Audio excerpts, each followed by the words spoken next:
Happy Tuesday to you.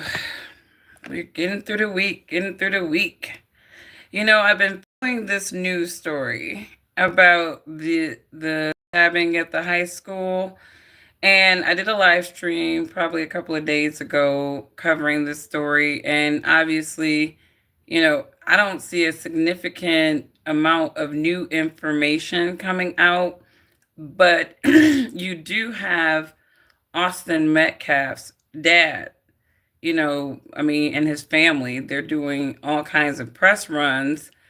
And I think, everybody grieves differently. You know what I mean? Everybody grieves differently. I think, me personally, if a tragedy like this happened with my family, I really couldn't talk to anybody. I couldn't be on the news, sharing my grief with the world. I couldn't be that person. I wouldn't be that person. The news wouldn't like me if that was me in that situation. But Austin Metcalf's family, they are out there doing press runs. And, you know, like I said, everyone grieves differently, right?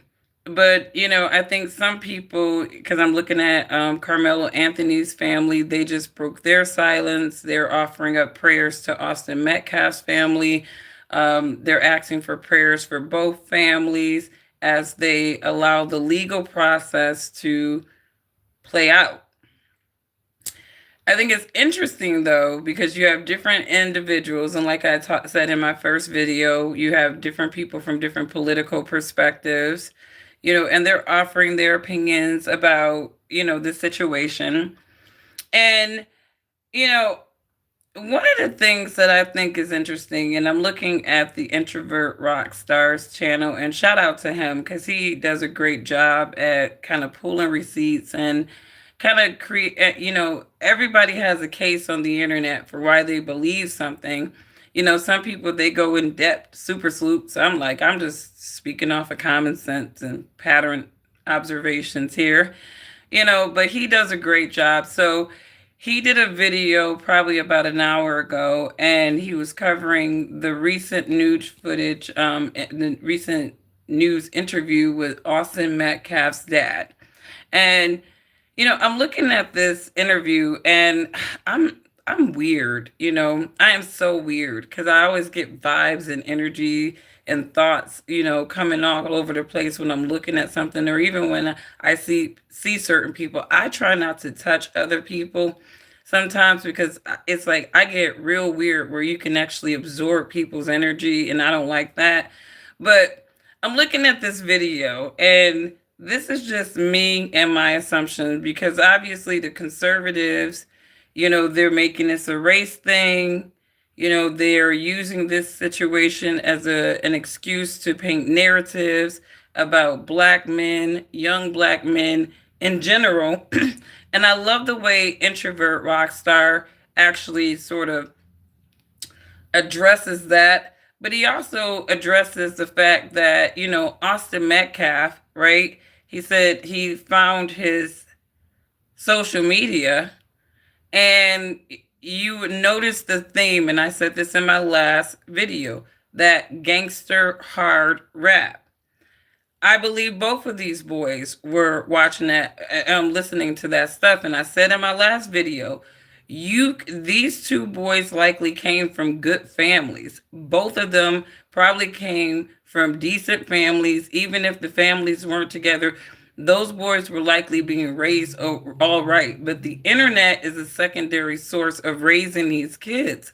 And so let's go into Austin Metcalf's dad, because he did an interview recently, and where he has to say, now I'm actually shocked that these people are on camera doing all these damn interviews, because again, if this was me, I'm sorry, I'm grieving with the people that I need to grieve with. I'm not going to be just out here saying stuff and talking. So here we go. It's very unfortunate that this other child decided to make a bad choice that's going to affect him for the rest of his life. I have compassion for every human being. This is not, I want to make this very clear. This is not what I'm looking at now, and this is just my opinion, the Metcalf family, they're doing press runs for a reason. And I'm just going to put that out there as my opinion. These people are doing press runs for a reason. Why? Because there's been a number of people who have come on the mic and they have accused their boys of being bullies. Right beyond this situation, there have been individuals who have came on the mic and who have accused those two boys of being bullies. Right, and so I can't say if that's true or not, but those are allegations out there about those two boys in particular. So the verbiage that I'm hearing these people that I hear the father use, right? He is using language that absolves his son from doing anything to create that scenario, right? He's using language that makes his son looks like the complete victim that just got stabbed for no damn reason. A race issue. This is not a black and white issue. It really I don't isn't. want someone stepping up on a soapbox trying to politicize this. I don't appreciate some of the remarks I've seen online that people say there was this fight and they don't know. They weren't there. I know the truth. No, Dad, you don't know the truth because you got called after your son was stabbed, and that is the bottom line. And if you're relying on the truth from Austin's brother, unfortunately, that may not be a whole truth. Because if let's just peel back the layers for a second here. Let's just say that Austin and his brother were antagonizing him, and maybe Austin more than the brother, right? But Carmelo is still seeing two twins. And more information about this situation says that it's very likely that those boys had encounters with each other beyond that track meet. Matter of fact, they played football. They did not play track. Carmelo played both track and football. These were rival schools. So for there to be, and here's the thing. I'm not going to say that players from each school is going to know each other. They play each other on the field. They're just faces on the field. They may not in-depthly know each other, right? Could be. But if they're rival schools, I'm pretty sure they've may have possibly seen each other around, at least, but they're saying that they don't know this kid, they didn't know each other. Unless you were there, unless you saw it, don't spread gossip. Just to ask you this one question, like I had mentioned, the self-defense argument made by the suspect.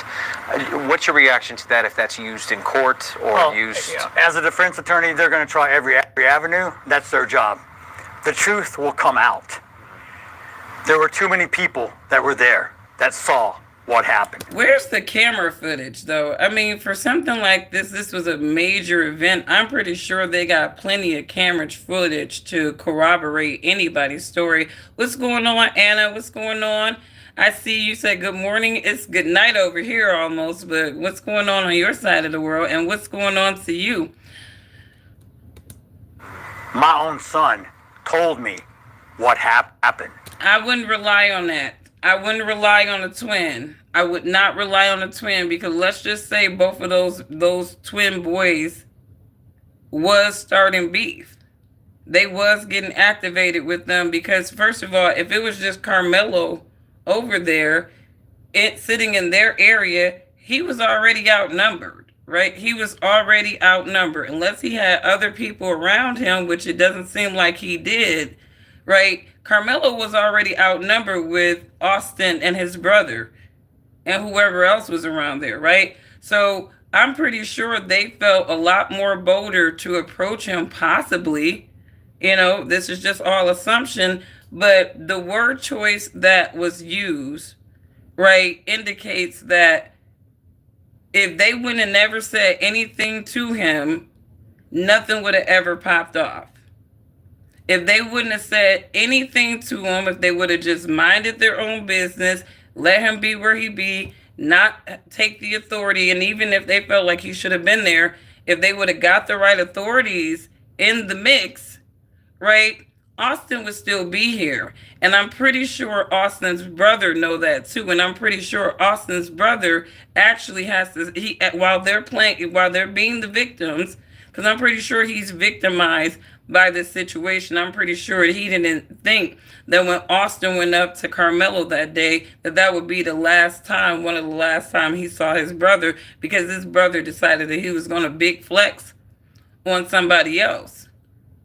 So I'm pretty sure that his brother is sitting with a lot of guilt, possibly about what they could have did differently to avoid that situation all the way around. There was never a punch even thrown. So I don't care. There was never a phone broken. We've never had contact with this individual ever. So unless you were there, I don't appreciate all the gossip and all the mistruths that people are speaking at this moment.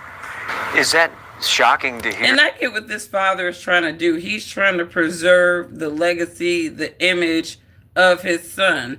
No father really wants to come to the realization that possibly my son was killed because he was fucking with somebody else, or he was bullying somebody else, or he was trying to antagonize somebody else. No dad really wants to sit with that my son is not here. And it's interesting because this dad was on the mic. I did on my first video, I was playing some stuff. He was talking about his faith, but I kind of zeroed in on him talking about the last time, I think last week, they went hunting and Austin wanted to shoot a pig.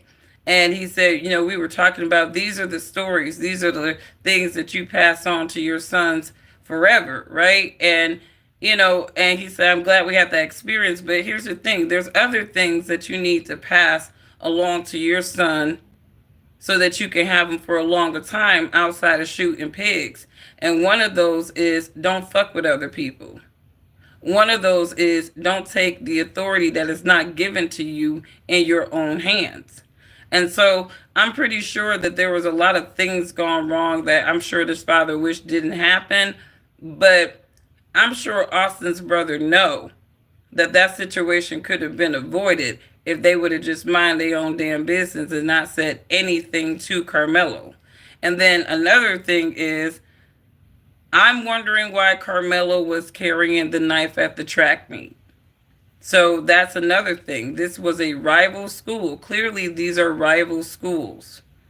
Why did Carmelo feel the need to bring a knife to that track meet? And I'm still going to ask that question. Did he feel threatened? Was there a previous encounter between him and these boys that he felt like he needed to, be protected? And I mean, these are things, there's always a buildup to some of these things. I mean, and I mean, I'd be interested in knowing the buildup. There are some kids who know something about either an interaction. You'd be surprised. These kids from rival schools, they be social media stalking each other. They know more about each other than their parents would like to believe that they do. You can social media stalk anybody. Hell, this dude just picked up Austin Metcalf's social media. This is how he was able to see how much gangster rap little innocent Austin was listening to. Because every single picture, according to him, had gangster rap on it. So Austin wasn't no cookie cutter white boy. He was with the shits. He was definitely with the shits. Or at least hear from me say that that's what According he told police after that moment. No, what do you expect? If you're caught, the best thing you're going to do is try to lie your way out of it. Now, I'm not saying he's a liar, but the truth and the facts, justice will prevail. Has nothing to do with me. Oh, so this the nice Christian young man he's speaking of, but don't worry, we'll get back. Now, Introvert is showing a picture of Austin Metcalf standing next to a Mexican cook. The Mexican cook is smiling.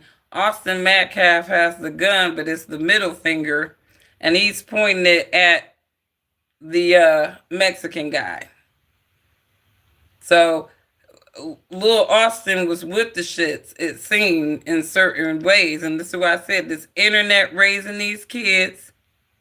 right? Your kids aren't as cookie cutter as you would like to think that they are. Even if you have some level of control of these kids at home, when they get out of home, right? They got the little phones and they technology. Those little things are influencing the kids too.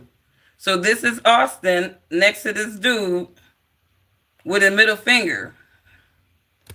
Back into that picture later on in this video. And look, I'm gonna say it again, rest in peace to that young man. But on this channel, we hold racist Caucasian people accountable. And to the good Caucasian people that get it, thank you. Yeah. So you have to step back and actually. You always got to separate the racist ones from the good ones, right? Because white people sometimes they be feeling victimized when they hear black people say white people or Caucasians. It's like the good ones know who they are. Come on, Kyle, Sharon. Y'all know we ain't talking about y'all asses. Jeez. Why we gotta explain everything? Get on code. Y'all the good ones. To tell Not their about side you. of the story first. What happened to getting a lawyer and waiting to go to trial? But they can't wait because they have to convince the jury early because these twins started the whole incident. And I told y'all yesterday that racist Caucasian people, they love attacking our people and hiding their hands. Love attacking our people and crying wolf. They do it at the jobs. They do it in sports. It's in their blood. Make it make sense. And then I said, wait, is this dude on another interview the day after his son was murdered? Man, run the tape. Is that, and I know Hunter probably, everything happened so quickly. I mean, is that what he kind of told you what happened? Did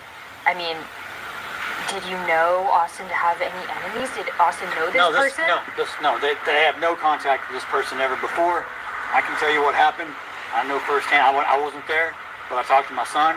Yeah, what is and everything, I know exactly how it all transpired. It was a multi-Frisco High School track meet. Yep. Many high schools were there. It started to rain, and they have their own little tent for memorial, and they were sitting there. And someone was behind them mouthing off, and he turned around and said, "Who are you?" And he said, "I'm Mello." He said, "Well, you don't belong here. You don't go to memorial." He had a Centennial tracksuit on. And he said, "You need to leave. This ain't your spot." And some words were discussed. I'm not going to say on camera but he asked him to leave and basically said. So Dad is already telling us some things that he don't want to outwardly say, obviously, because he doesn't want to vilify his son. He doesn't want to, hurt his reputation or whatever. But Dad is really trying to say the quiet part out loud, right? He knows about his son. He knows that there were some words exchanged. There was a little pissing mat, and he knows that his son was probably reckless with his mouth. He probably had a little antagonizer in his blood, right? Now he talking about there was somebody behind them mouthing off, and they turned around like, "Who are you?" And whoop-de-whoop-de-whoop, right? Like, and mom, the story is kind of changing here because from the mom and the brother's standpoint, right? It seems as though the first rendition of this story, what's his name? Austin went up to Carmelo. So he approached him. That was the first story, right? Now they're trying to say that there was some mouthing off and they were responding to Carmelo basically antagonizing. So it seems as though now the story has been that Carmelo initiated this exchange with mouthing off behind them in their area. So this story is already looking like, it's already looking like they changing it up a little bit. And I'm pretty sure Dad got the full story. I'm pretty sure Dad got the full story. Like, don't lie to me, boy. Tell me the full story. And I'm pretty sure Austin's twin told him. Like, I'm pretty sure it's sitting with them because they know that their son didn't have to die. That if he would have just sat back and mind his own damn business, he would still be alive. But he was big flexing on somebody else that he did not know. And this is a lesson to everybody. You just can't go flexing on people that you don't know. Is it right that they stab you or fuck you up? No. But again, why take the risk? Why take the risk? Why take the risk? Why take the risk? He said, make me. And they wound up stabbing him in the heart and killing him. All over someone's... See, Dad don't want to tell the rest of the story, though. He don't want to tell the rest of the story. Dad does not want to tell the rest of the story. He said, make me, right? And then he ended up stabbing him in the heart. Okay. How, again, you're not telling the whole story, Dad. If you know the whole story, your son told you the whole story, why not tell the whole story? Because he knows that his son put his hands on somebody that told him not to put their hands on him. He knows that his son was big flexing in that moment, probably not realizing that, he was going to get stabbed. But nonetheless, his son was big flexing. And again, sometimes you fuck around and find out, and sometimes you can't even find out because they're going to kill you. You find out at the death. Now, I don't blame his parents. I don't blame him. But they all will suffer too. I feel for their family. Because now their son will probably wind up in prison and learn that he killed someone. And he devastated and took my son that I can never get back. It's unfortunate for everyone involved. And I just hope it doesn't happen to anyone else. This world, there need to be changes. And it starts at home. Yeah, it does start at home. And it starts with telling your kids not to be going up into other people's spaces and playing an authority that was not given to them. This man knows that his son would have been alive if he would have just taught him the golden rule. Leave people the fuck alone and stay in your own damn lane. This may be a harsh reality for some of these people who were raised by bullies, who were raised to be bullies, because a lot of you people feel like you have an entitlement to be that way and nobody's going to do anything to you. But we do not live in a world where people are just going to allow people to be fucking with them, putting their hands on them, violating their space. And again, this is an unfortunate situation. This is an unfortunate situation. But this dad, while you're talking about all of this, right, you need to teach your kids how to keep their damn hands to themselves. It doesn't happen to anyone else. This world, there need to be changes, and it starts at home. So I don't know. I'm not judging. He said you can't judge, bro. You can't judge. You're not in a position to judge. He's not in a position to judge. He's victim, and honestly, this dad is a victim of his son's decision that ended up really badly for him. That's what he is. The mom is a victim of the son's decision that ended up very badly for him. The brother is a victim of his brother's decision that ended up very badly for him. And Carmelo Anthony, he, unfortunately, he's a victim of his own decisions. Because, again, somebody didn't teach that boy how to use his fist to fight. Why is this boy bringing knives to track meets? You're supposed to be going there to run. You ain't going into combat. Why do you need a knife at a track meet?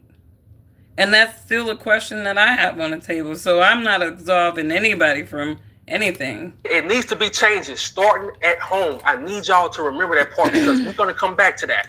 And look, by now, y'all know me. Y'all know I love to do my research. So I found Austin's TikTok account. Now, y'all remember when they had that picture of Carmelo sticking up the middle finger, all racist Caucasians posted that picture. Even posted the picture. But ironically, no one posted this picture of Austin doing the same damn thing. Make that make sense. And not only that, you had people blaming Carmelo for doing what he did because he listened to drill music. Now, if you go to this TikTok account, Austin's TikTok account, Go click on his pictures. Everything is rap music. Everything is violence. He was trying to be black. And it all started to make sense. Hear me out. And see, this what the news not gonna tell you. Those twins knew Carmelo already. And what do white boys know about drilling? You know what I mean? Why has he got drill? I mean, he could like the music, I guess, but I mean, it's like the teapot calling the kettle black. Literally. Teapot calling the kettle black when Austin was on the same thing that this kid was on. And this is where you can't play the race card on this. You cannot play the race card because these two young men, they were on the same thing. And I said this in my last video. They were probably listening to that rap music, looking at this internet culture, these idiots, right? Being influenced by it, right? And a lot of this internet culture stuff have these young men thinking that they are tough with weapons. A lot of these boys can't even fight. So when you have situations where these boys are not, nobody's teaching them how to manage their anger, their frustration, conflict resolution. Because obviously Dad didn't teach Austin that because Austin's getting up in people's faces. So everything, I agree, starts at home, and it's not just the black homes. And so this is very, very interesting. But again, you're paralleling to these two young men. They're listening to the same type of music. It is arguable that one of them is heavily placating or even slightly immersing himself in the idealisms or the cultural stereotypes of the other one. Carmelo was a track and football star, a captain, a team captain his junior year, but most of all, he was black, while Austin was on TikTok pretending to be black, wearing bandanas, listening to trap music. And I need y'all to hear me out right quick. Those twins walked under that tent and they saw the... It's weird to white cookie cutter men listening to trap music.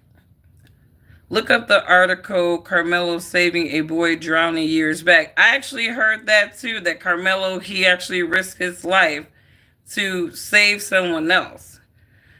What's going on? Okay, cool. Now I know. I'm glad. What's going on? Info Warrior, aka Energy Shifting. Loving it, McLoving it.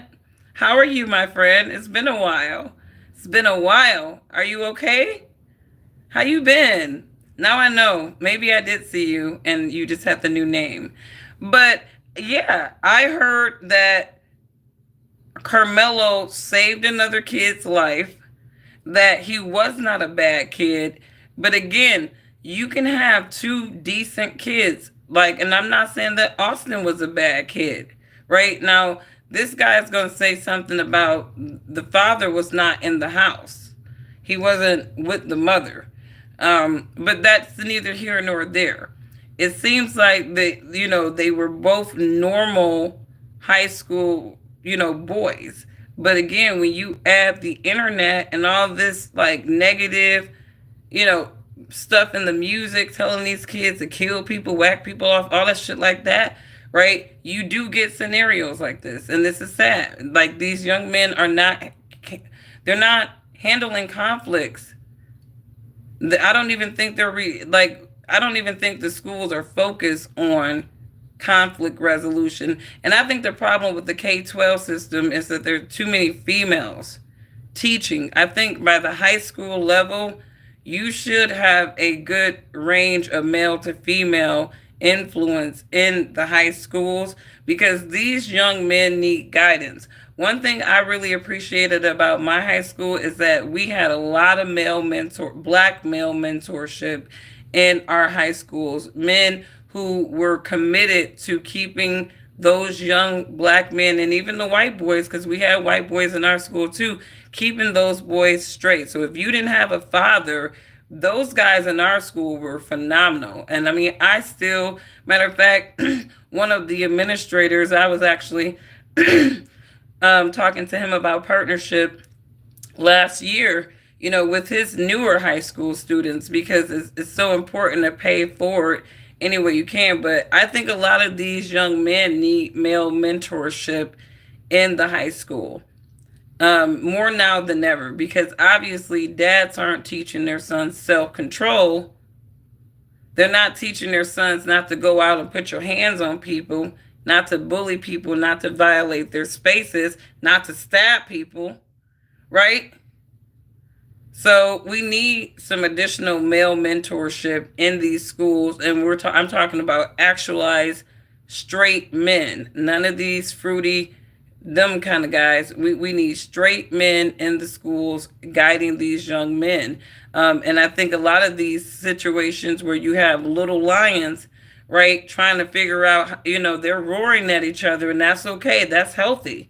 It's okay for young men to combat and have conflict, but how they resolve it is very important. And I think we need more men in these schools helping them the real version of a black man. They saw the real version of a student athlete, and they on TikTok pretending to be black. But when they saw the original version, it's like a Chrysler 300 pulling on side of a Bentley. You can't fake it. He's on TikTok. Austin's on TikTok faking to be a black dude, but he runs into Carmelo Anthony under his tent. And you got to realize this track, he's probably under that tent talking to some of the girls from their school.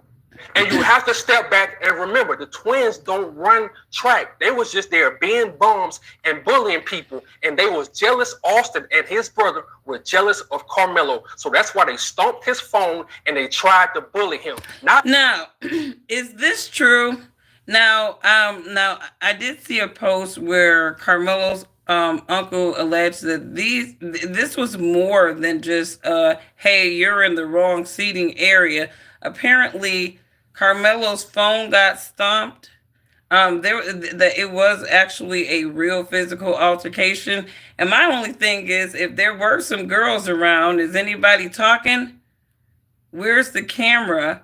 I mean, I would love to see the footage of what actually happened, what actually was the exchange. And I think if we were to see the footage, right, we would see a situation that really could have been avoided. Like, Austin really didn't have to be dead. And this is beyond Carmelo having a knife. He just really could have just minded his own damn business. All right. And that's just what it is. I mean, I really don't, I can't say it any differently than this. I really feel like Austin Metcalf is dead because he did not mind his own damn business. And I don't care about any of these little black conservative monkey dancers for the white folks. It's like, even white folks, reasonable white folks, they will concede, no, Carmelo should not have stabbed him. No, no, no. But at the same damn time, at minimum, right, Austin Metcalf should have, they should have been, what they were doing should have been just confined to throwing blows. And I'm wondering if the real threat, now this is something that Carmelo Anthony's defense is going to be able to prove too, because if it was just Carmelo, and I want to see like who was around that area, right? Who was around that area? Because if it was a matter of Carmelo was in the back of them, and then you got two of these twins, he's already outnumbered. There's the threat right there, just them two, because they're twins.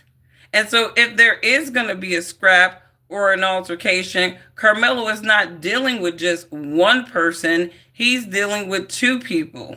And sometimes it's like one person can maim, immobilize, or fuck you up to the point where you fall wrong, they hit you wrong, you die, right? But two of them, and that could be perceived as an imminent threat for Carmelo to say, no, fuck this, I'm not about to get jumped or immobilized or hurt by two of y'all, right? Somebody's gonna get fucked up. And, and so I'm wondering if, I'd be very curious to understand all the words that were exchanged and who were exchanging the words to, right? Was it just Austin and Carmelo, or was his brother saying anything too? Because again, if you're looking at, I got two dudes who obviously have a problem with me, Like maybe that knife was his way of protecting himself. Like that was like, okay, people stay packing anyways. He's 17 years old. What 17-year-old boy do you know don't necessarily carry some type of knife? Like I know a lot of 17-year-old boys that carry little knives and little knickknacks or whatever. Maybe they not out to really go killing somebody or whatever, but I do know a number of young men who carry knives, and that's just what they do, right? But so I'm not going to say that he took the knife to the track meet with any type of intent to even have an exchange with Austin Metcalf, right? You can't even say that it was premeditated unless you have reason. There's going to be a burden of proof with that. But I can see the imminent threat being too violent. Two people that I perceive to be a threat to me. That was imminent threat enough for a knife to be pulled out, I think. Because, again, if it was just Austin, I want to see the tape. How involved was his brother? Because his brother was right there. How involved was his brother in any type of exchange? Because as much as the conservatives and all these little political people want to act like self-defense is not a plausible argument, it actually is. It actually is. It actually is. And depending on the state and their criteria for self-defense, I mean, I can see Carmelo Anthony actually, possibly being, exonerated, or at least not, having the charges that these people want him to have in terms of spending, most of his life in jail. But anyways, what's going on, Richard? I see you. The law will say he should walk away and disengage. I agree with that too. Was there opportunity for Carmelo Anthony to walk away safely, right? Because again, you walk away, you try to get away. Is somebody going to antagonize you? Is somebody going to try to jump you from the back, right? I mean, the law can say walk away, but what am I walking away from? Am I walking away from somebody who's hell bent on putting their hands on me? Or if I walk away from this section, is that going to be the end of it? But it to me, I think one of the things was it was a pissing match, right? Where, and unfortunately, there is a psychology of race that comes into play because you have two white boys demanding that a black boy get up from a seat. And that could have its own little triggers for the black boy. Like, I don't want these white boys telling me to move from anywhere, right? And because they did not have the authority to tell him to move from anywhere, you got to think about all these little things, the mindset of harm and threat and imminent threat and self-defense. It some of it comes into play. Some of it comes into play. Did he have an opportunity to walk away? You know what I mean? And again, he gave the guy a warning, don't touch me, right? Don't touch me. Touch me and see what happens, right? Touch me and see what happens, right? So Austin obviously was not letting up on this boy when he was basically telling him to back off. He didn't want to back off. And so, unfortunately, Austin's life got ended because he couldn't just sit down, back off, or believe him when he said, touch me and see what happens. This is a lesson curve for everybody. If somebody tell y'all to touch me and see what happens, I wouldn't go for the touch again. I just leave them alone. I live in Maine. My 18-year-old daughter and I carry an exposed sidearm. A lot of people are packing, right? But I think that, carrying a firearm also comes with carrying responsibility and understanding that that there's a time to discharge your firearm and there's a time to not discharge your firearm. And like I said in my last video, I know people who have carried firearms for decades and they've never had to shoot another human being. It literally is for protection. And it's not for if somebody say something that I don't like, or somebody getting all up in my face or whatever like that. Because even if somebody get up in your face, do you have the opportunity to neutralize yourself from the situation by walking away? Can you get away from that situation? Because sometimes it's better to get away from that situation and walk away with your life than to be sitting up there piss testing some of these ignorant ass people who don't care about your life. You know what I mean? When you start getting up into strangers' faces and people's faces, invading their spaces or whatever, you are literally saying that you do not care about your own damn life.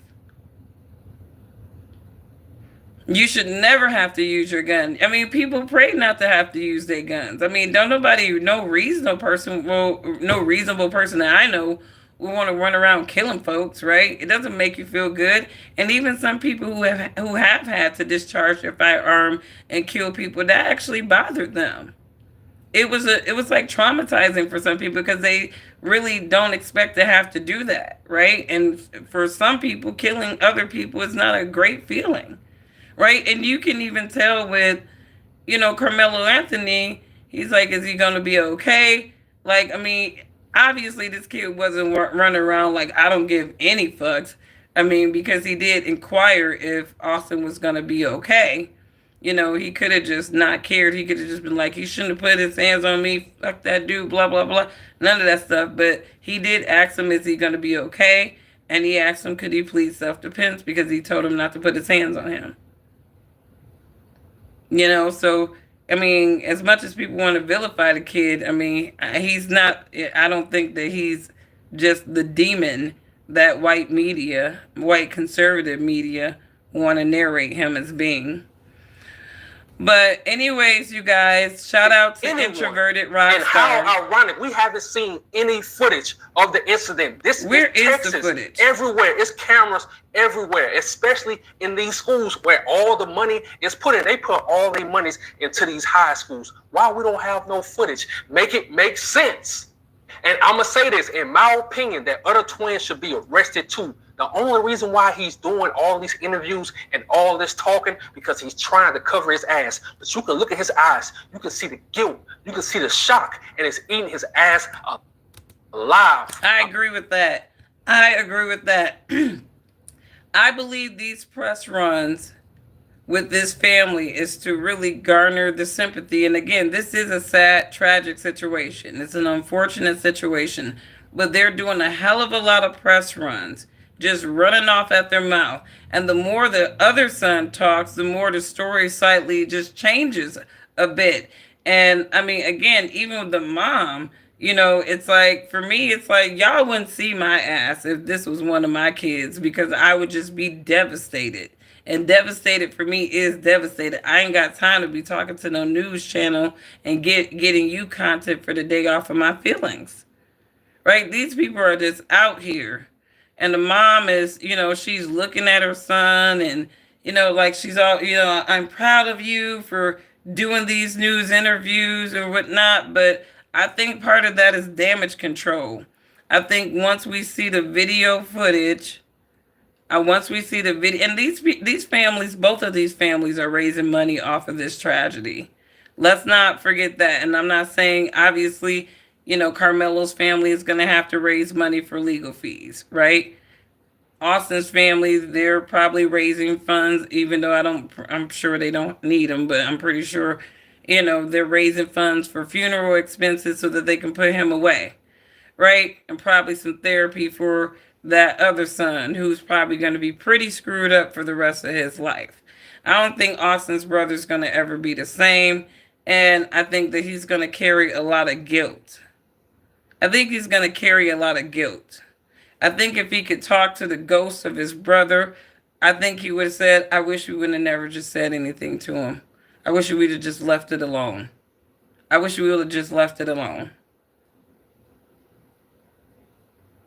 Because that's probably the guilt that he's carrying with him. And so let me know what you guys think. What's going on, Seneca? And what's going on, Charlie? I see you. I see you. But this is an unfortunate I'm telling situation. you, the game is cold. And I told y'all in the title, I blame the parents. And this dude said it starts at home. Their dad said it starts at home. Dude, you look and sound like you have anger issues. How you saying it starts at home when you are not even with their mother? Make it make sense. So in my opinion, the split in your home cause your boys, cause your twins to grow up and be bullies, cause your twins to be on TikTok pretending to be black. Make it make sense. In just 4 days, this whole family has appeared in every news outlet. That tells me everything I need to know. And look, we already know the media is against us. That's why we have to create. So he's going into that whole, what's going on, Ghetto Planet? I see you. Here's the thing. There are two families that are grieving over the poor decisions of their son. That's all I can conclude with this. We will see what happens to Carmelo Anthony if his self-defense argument on the table comes into play. But, I don't even want to get into Trump's tariffs. I really don't. It's all pissing me off. It's all pissing me off because it's like I said, I am not one of those anti-tariff people. I think tariffs are actually a good tool in the economic toolbox to have. But I think it's all about how things are executed. I think that Trump is he's doing some very aggressive negotiations with these tariffs, okay? He's doing some very, very aggressive negotiations. And it's one of those things for me, it's okay. It was actually a shock to me that China makes so many of our prescription drugs. You know what I mean? They make so many of our prescription drugs. We get them from this nation, right? And so the same nation that we get many of our life-saving prescription drugs from, we are tariffing the hell out of. So I'm just curious, do we have a small percentage of pharmaceutical, what is the actual homeland manufacturing of pharmaceuticals like? I'm so curious to know that, because for me it's that's a dangerous game. I mean, first of all, our rhetoric about China is just all the way off, depending on which political spectrum you're talking about. 1 minute, China is a threat. China is a threat. They're our biggest economic threat. And then it's well, first of all, we helped them to become our biggest economic threat. So there's that, right? But off of that, we created this economic threat. We're tariffing the asses up the wazoo. And yet a lot of our prescription medications come from this nation. How does that work? This is why I don't like to consume man-made solutions. I really don't. I probably die before I trust the medical system. I'm okay with dying before I trust the medical system, even though I do believe in naturalistic type of solutions. And I just don't like that the whole system is just really messed up, rigged. The rhetoric around it is just rigged. But we will see what Trump's tariffs will do. Top FDA vaccine official resigns as 10K workers are fired. At the tail end of March, when everybody was focused on the prospect of potential tariffs, well, something happened over at the HHS. Specifically, the FDA's top vaccine official submitted his letter of resignation. Specifically, this right here is Dr. Peter Marks. He was the director for the Center for Biologics Evaluation and Research within the FDA. And if he happens to look familiar to you, well, that's likely because you were actually paying attention during the time of the COVID pandemic.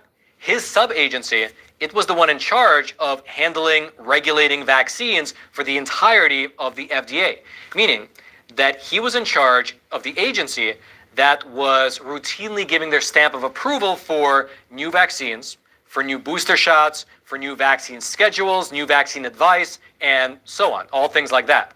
Also, it's worth mentioning that Dr. Peter Marks, he was actually the man credited with coming up with the name Operation Warp Speed. Apparently, that was his creation as well after he spoke to someone who happened to be a fan of Star Trek. And also, just for your general reference, his sub-agency, it also handled things, besides vaccines, it handled things related to allergenic products, blood products, as well as gene therapies. And Dr. Peter Marks, he has been in charge of that agency for the past 9 years, since 2016, basically since the very beginning of Trump's first term in office. However, after RFK Jr. was sworn in as the head of HHS, well, Dr. Peter Marks was not really having it. On March 28th, he wrote this letter here, you can see it up on your screen, saying that he will be stepping down from his role within the next 2 weeks. Here is specifically what Dr. Peter Marks wrote. And just for your reference, this letter, it was addressed to Sarah Brenner, the acting FDA commissioner. And just for a visual organizational chart, the HHS sits at the very top with RFK Jr. at the helm. Below them is the FDA with Sarah Brenner as the current acting commissioner. And then within the FDA, you have the Center for Biologics Evaluation and Research, which is the sub-agency that Dr. Peter Marks was in charge of. And so essentially, this letter, he was writing it to his immediate boss. And here's what he wrote. And by the way, before I read you what he wrote, I will quickly mention that I hope you smash that subscribe button. All right. We're so close to hitting 2 million subscribers. Yeah, gives you the facts, gives you what people said, Facts the background of what they ruined. said, and lets you make up your own mind. If you appreciate. Over the past years, I've been involved in enhancing the safety of our nation's blood supply, in advancing the field of cell and gene therapy, and in responding to public health emergencies.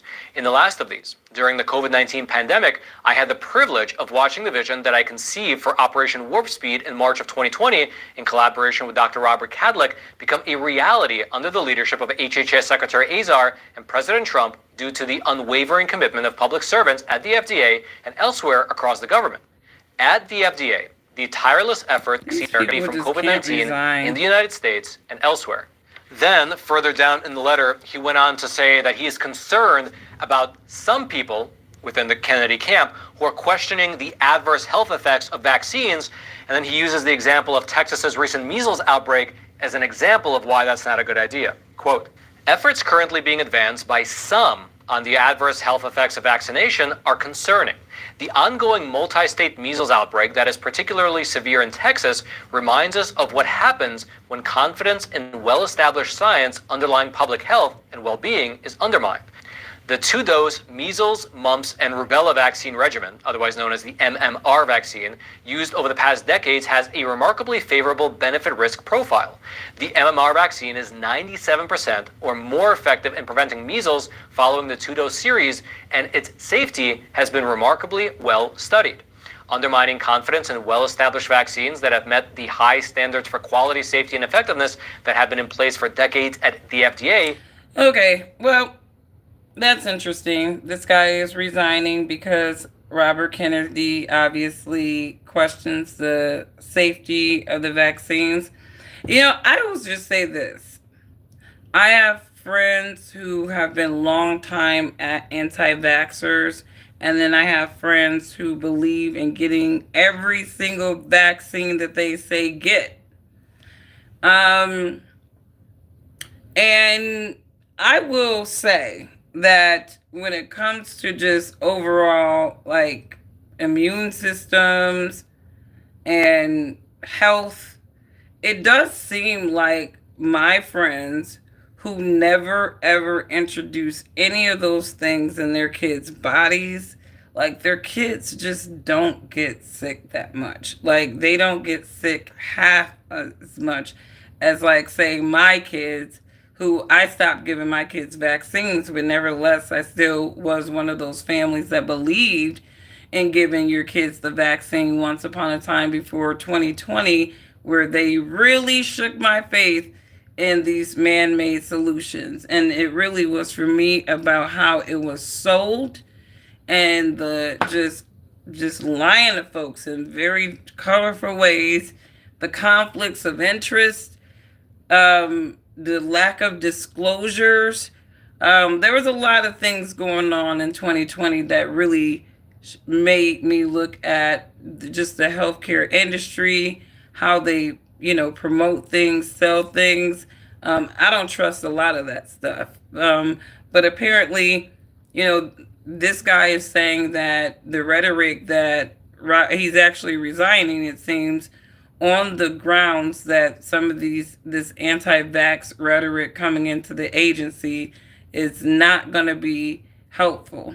Let me know what you guys think. What are your opinions about this? Why is medicine is not from China? You said your medicine is not from China? Hopefully it's not. We don't know. You said, whose side are you on in connection with what? I'm on God's side, Yeshua's side, the side of the army that will bring destruction upon the nations. I am on their side. There were offering French fries and letting people out of jail early if you got the vax. Yeah, that's what I'm saying. The tactics to get people I actually saw PlayStations or Xboxes. I saw the incentives with the Xbox. There were so many fruity incentives to get people to take that vaccine. I'm like, I don't want to do it just because y'all tactics are just so off to me. Just so off to me. What's going on? Hello, 77. Is it Helio 77? What's going on? Sandy, I see you. Missing father or I don't know if that's fathers, no mystery. I'm not sure what that means, Sandy. And because, even white kids have missing fathers. Look at Austin Metcalf. His father wasn't in the picture. He was in the picture, but he wasn't in the home. So we see broken homes don't have color barriers. So stop playing that on black people only. Y'all white folks know. Y'all got some broken homes, and now y'all want to talk about, no, well, we don't have as many as you guys do. Well, for you guys to be so self-righteous, I would think that y'all should have none. 0. It should be the lowest among all the races. And I'm talking about you should be a fraction of our issues. But y'all right behind there with so many other races on so many different things. So there's that. But yeah, offering French fries, bribing folks. You said because U.S. corporate business send them overseas for cheaper labor, which also takes away American jobs. Yeah, I mean, I think if you grew up in the 90s, you saw how NAFTA destroyed America. You saw how NAFTA destroyed America. And it really incentivized companies to move jobs out of America. So in terms of the tariffs and what Trump is doing, I do get what he's attempting to do. Whether or not it's too late to do it or not is another conversation. But, I get what he's trying to do. He's incentivizing these companies to get back to America. And even with these companies trying to get, or these companies and countries trying to get him to ease up on the tariffs, he really can't do that. It's like Trump cannot ease up on anything right now, because if he wants the true commitments to America to actually come into fruition, he can't ease up. He cannot start giving any wiggle room in this negotiations right now, unfortunately, because it'll just mess up everything that he's trying to do. And so I think that he's going to stay the course with a lot of things, right? And a lot of these tariffs are going to be pretty permanent. I don't think some of the, extravagant ones. I think that this is a trade war, and you got to start high and negotiate lower. That's kind of where everybody is. If they're already a high, so if they're at, 25%, right? then we got to meet them at 25%, right? If they're tariffing U.S. product goods and goods 25%, we have to meet them there, and then the negotiations can come down from there because they're not going to want to pay 25%. We're not going to want to pay 25%. So this is really where the negotiation comes in, right? You got to, and again, and I said this before, has any Democrat, has any country, even the ones that claim that they are our friends, have any of them put on the table that what Trump is saying is not true? Not one person has refuted that they are tariffing us significantly more than we are tariffing them. So, I mean, until somebody refutes that, I'm going to say that what Trump is doing is a disruption, absolutely, but it's necessary for the United States. It's necessary for the United States. And for, I think when you kind of want to look in the argument of the United States, it's not like the United States haven't been doing their part to take care of everybody and their mama. Now they got to take care of us, and they got to help us get our deficits down. And once we get that, and then we can talk about, these little relaxed tariffs after that, but we do got to get our deficit down. So you said it goes beyond race because it's class 2. Elon Musk just got extorted by his third baby mama, or she is fourth. Oh, she finally got some money out of him. I mean, Elon, God, faith, and family, or baby mamas. What's the difference between Elon Musk and Future? What is the difference between Elon Musk and Future? Elon's a billionaire, and Future's a multimillionaire rapper, but they got a shit ton of kids.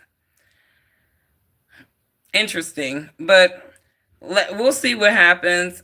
I guess the April 5th, that video that I did about the protest, I guess that was a planned protest. I missed the memo. I don't follow all these Marxist things.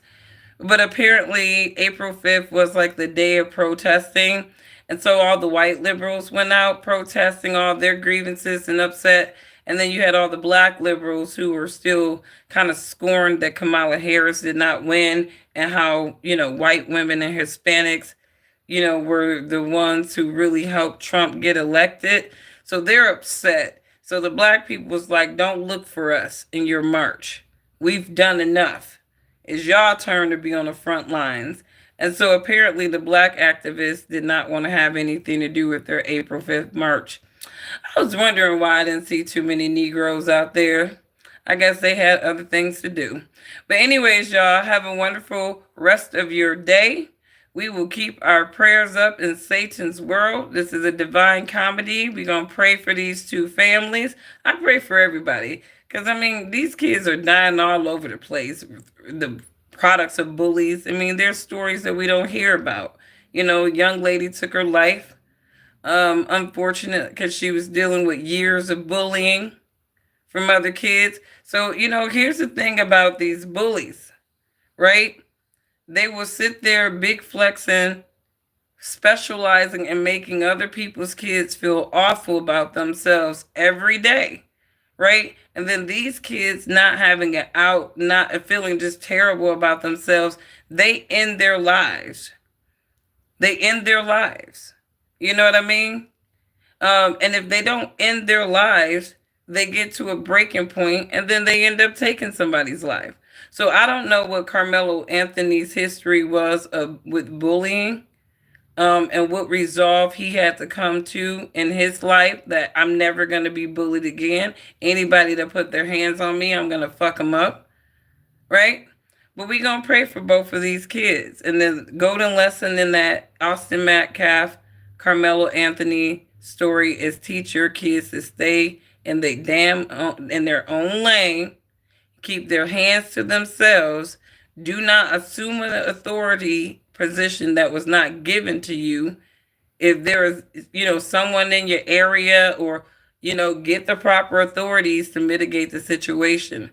Because let's just say that these boys were strangers. You really shouldn't go up to strangers talking about you gonna move them.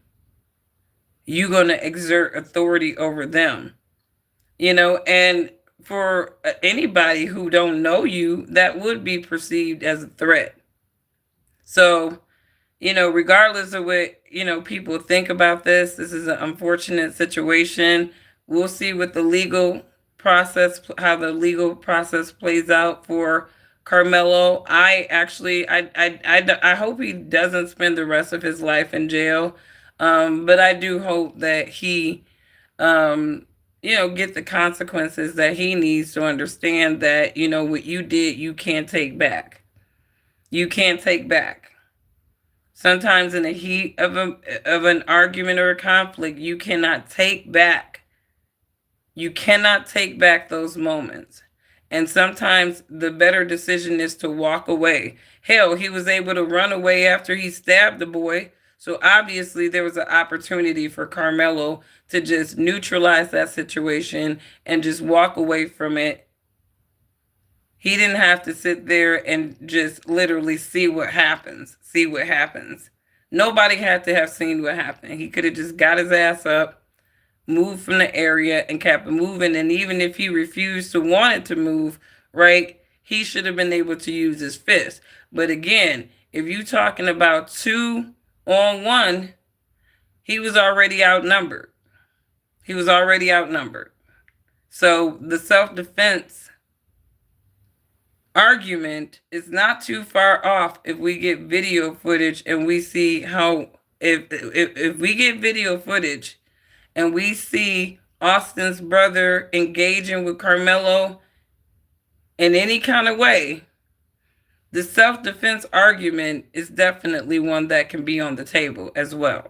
And that it may not be what people want to hear, but it is. It just is. So anyways, you guys, you have a wonderful rest of your day. If you did content like this, don't forget to like, share, and subscribe. Show some love to my moderators, Ghetto Planet, and Energy Shifting. I got to get used to saying that, Info Warrior. Energy shifting. But I dig it. We all should be shifting our energies into something more positive, because Satan's world is just full of negative energies. That's all I can say. What's going on, Thomas? I see you. Love your neighbors as yourself. If you would not disrespect or abuse yourself, do not disrespect or abuse your neighbors. Bye.